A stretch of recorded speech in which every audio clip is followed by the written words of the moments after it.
If you're like most people, wouldn't you like your next car to be a Valve-in-head 8? A big, sleek-lined, straight 8? Wouldn't you like it to have more power than 9 out of 10 cars on the road?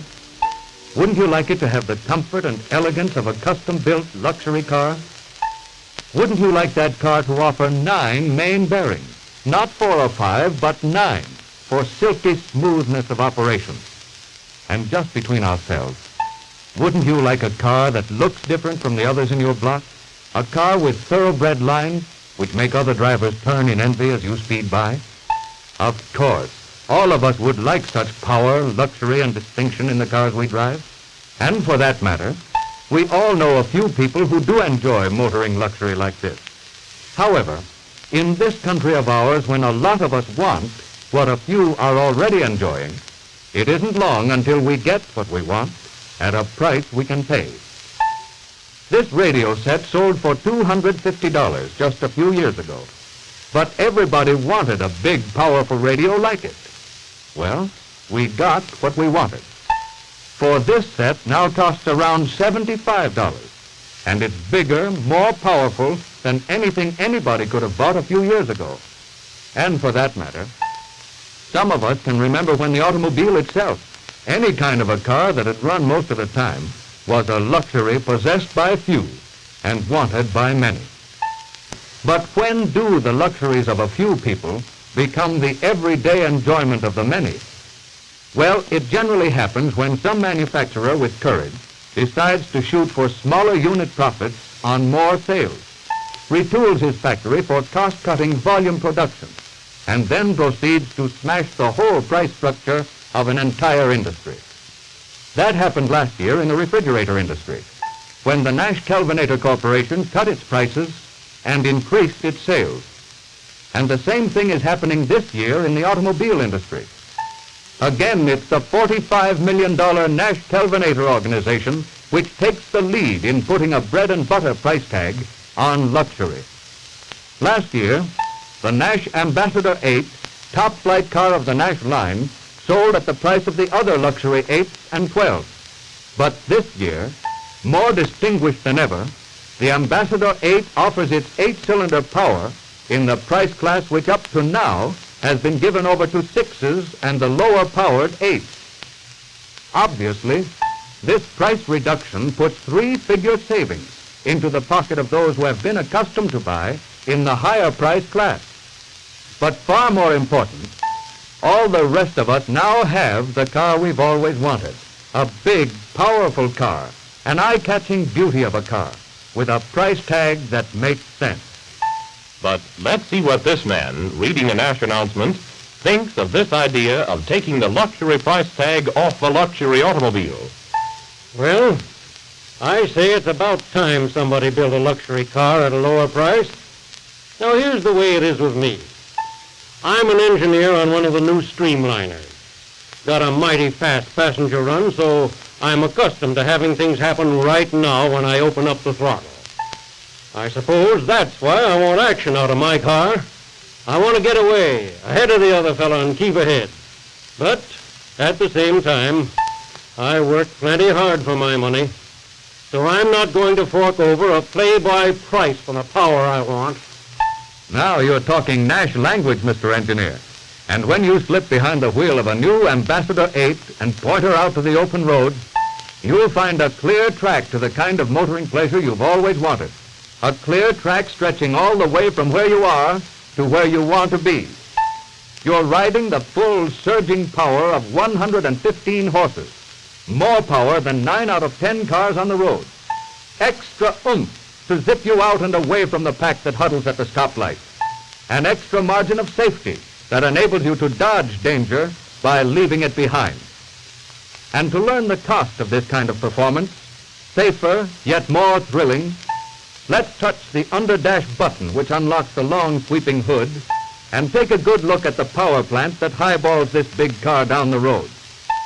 Notice that the engine calls itself the Nash Ambassador Aero Power 8.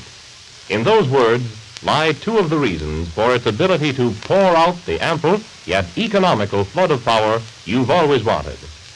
First, it's aero power because this is a valve-in-head engine, the type which holds every speed record in the air, as well as every speed record on land and water. Achievement like that can mean only one thing, that valve-in-head design is fundamentally more efficient, and that efficiency in your automobile engine means economy as well as power. Second, your Nash is aero-powered because it has twin ignition. Every Army plane, every Navy plane, and every commercial transport plane has twin ignition by government order. But among the world's motor cars, only Nash and Rolls-Royce offer the ignition system which rules the skyways. And there's a very simple reason for the fuel economy and performance which this feature brings. In the conventional engine, whether valve-in-head or L-head, the fuel mixture is ignited by a single off-center spark plug at one end of the combustion chamber. The flame must travel all the way across the chamber before ignition is complete, just as the flame must travel all the way across a piece of paper when it's lighted at just one end. But suppose we lighted the paper at each end simultaneously. Wouldn't it take less time to burn completely? Well, in the same way, the fuel mixture in the Nash engine is ignited from opposite sides of the chamber at the same time. The flame must travel only half as far, so the fuel is ignited more quickly and more completely. And that means you squeeze more power out of each drop of fuel. The fuel-saving value of the exclusive Nash sealed-in manifolding is equally obvious. In other automobile engines, the fuel mixture is carried to the cylinders by a manifold or pipe system outside the engine block. Naturally, the cold winter air can cool the mixture as it travels through this exposed plumbing, so a richer mixture is usually required in winter. In the Nash engine, however, the manifold is sealed up inside the engine block, where the temperature is controlled the year round. Therefore, a lean, hot weather fuel mixture, just a little gasoline to a lot of air, can be used all the year round, since the mixture is never exposed to cold winter air and is always heated by the water which circulates around the manifold. Now, this economical engine took first place in its class in the 1940 Gilmore economy run, and with the improvements in manifolding and the elimination of 200 pounds of excess weight, the 1941 economy should be even better.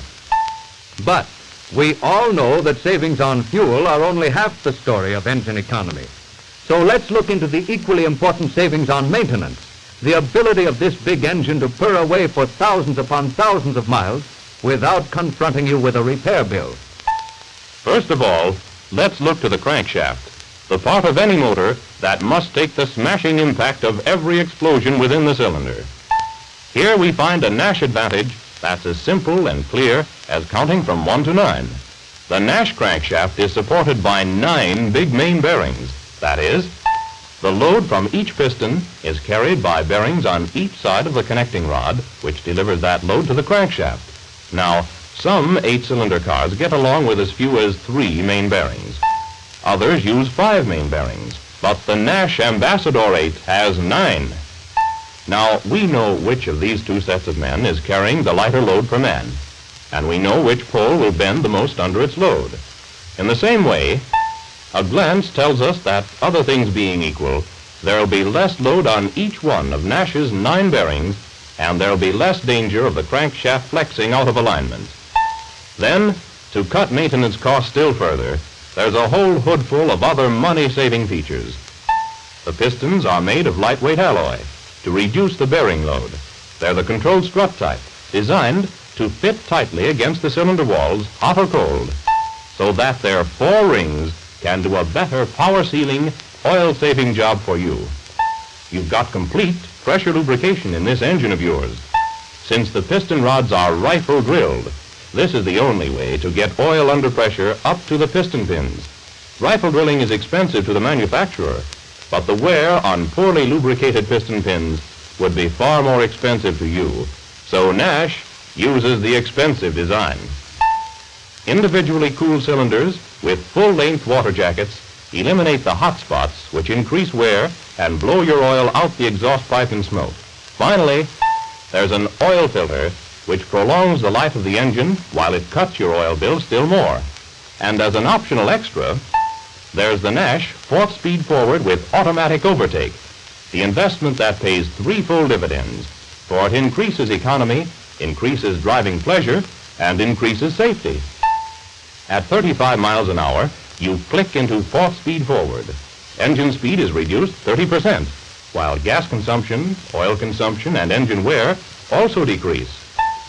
With the engine loafing, there's no feeling of pushing hurry to your speed. In fact, it may take a glance at the climbing speedometer needle to convince you that you're picking up speed and doing it as smoothly and quietly as a sailboat in a freshening breeze.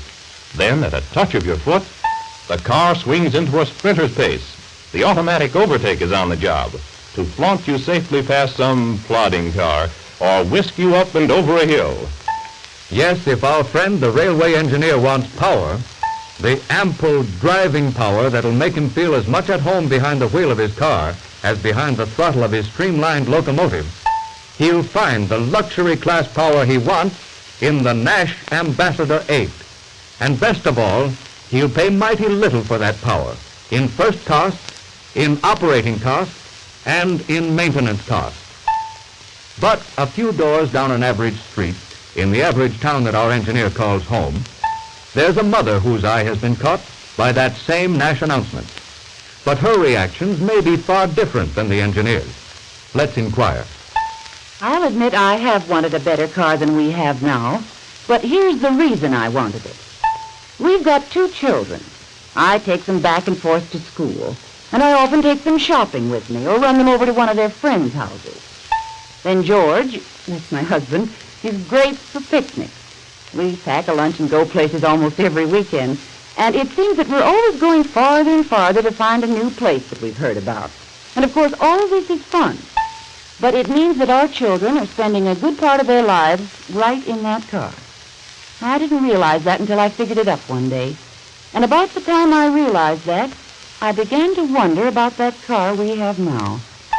Paying a little more for a car would be a good investment if it meant those children of ours would be safer. No, this couple, like other parents, would not hesitate to spend more money to get greater motoring safety for their children. But fortunately, that extra expenditure is not necessary. For the 1941 Ambassador 8, selling at about the same price as their old car, offers greater safety than they and their family have ever before enjoyed.